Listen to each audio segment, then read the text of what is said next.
Liga. Le Real Madrid d'un grand Vinicius remporte le derby face à l'Atlético de Madrid. Avant de commencer, abonne-toi et active la cloche pour ne rien rater des actus foot les plus chaudes. L'AS Monaco a réalisé une très belle opération en s'imposant à Lyon ce dimanche lors du match de 15h. Un match marqué par de nouvelles polémiques arbitrales, alors que des joueurs lyonnais mais aussi la direction du club rhodanien ont épinglé l'arbitrage de Monsieur Le Texier. Nicolas Tagliafico a lui été expulsé en fin de match, encore, ce qui a aussi conduit à un autre carton rouge, passé plus inaperçu, celui de Sébastien Pocognoli, l'entraîneur monégasque. Ce dernier s'en est expliqué en conférence de presse après le match. Mon carton rouge n'a rien à voir avec l'arbitrage, puisque je les ai rencontrés après pour en avoir la raison exacte. J'ai eu une altercation avec le banc opposé, un analyste vidéo, qui est venu me provoquer et j'ai eu une réaction un peu, et j'ai été sanctionné pour ça. Sinon, je n'ai rien à dire sur le corps arbitral. Ma réaction, qui amène ce rouge, est vis-à-vis du joueur de Lyon, Tagliafico, a-t-il expliqué, avant de préciser la raison de cette altercation. L'attitude agressive du latéral argentin et la grosse faute qui a conduit à son exclusion ont agacé Pocognoli. C'est la faute qui me fait sortir de mes gonds. C'est l'intégrité de mon joueur, je suis paternel, et je n'aime pas. Avant cela, il y a un coup de tête sur Magne, à Cliouche, je n'aime pas. Au match aller, il y a un coup de coude volontaire sur Kassoum, Ouattara, je n'aime pas. Il y a une semelle, de Tagliafico, contre le Celta Vigo, je suis à la maison, je n'aime pas. Et c'est ça qui m'énerve. Et je dis à Fonseca que ce n'est pas bien. J'ai l'assistant qui vient et il se passe ce qu'il se passe, a-t-il conclu.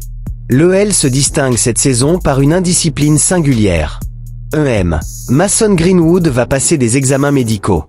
L'Olympique de Marseille a passé une fin d'après-midi assez difficile.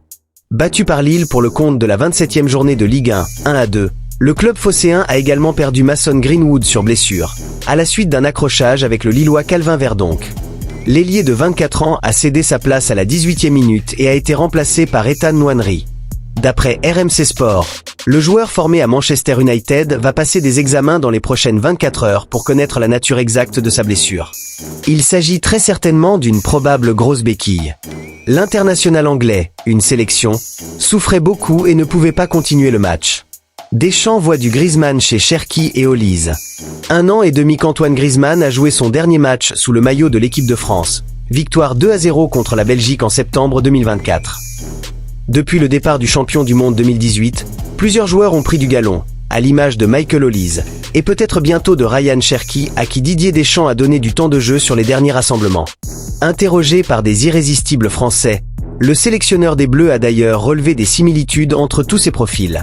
Si Griezmann me manque, je ne peux pas dire qu'il me manque, mais il a marqué l'histoire.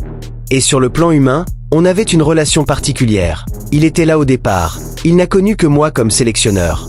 Mais aujourd'hui dans ce registre, il y a 2 joueurs qui ont des profils un peu similaires, Olise et Cherki. Liga. Le Real Madrid d'un grand Vinicius remporte le derby face à l'Atlético de Madrid.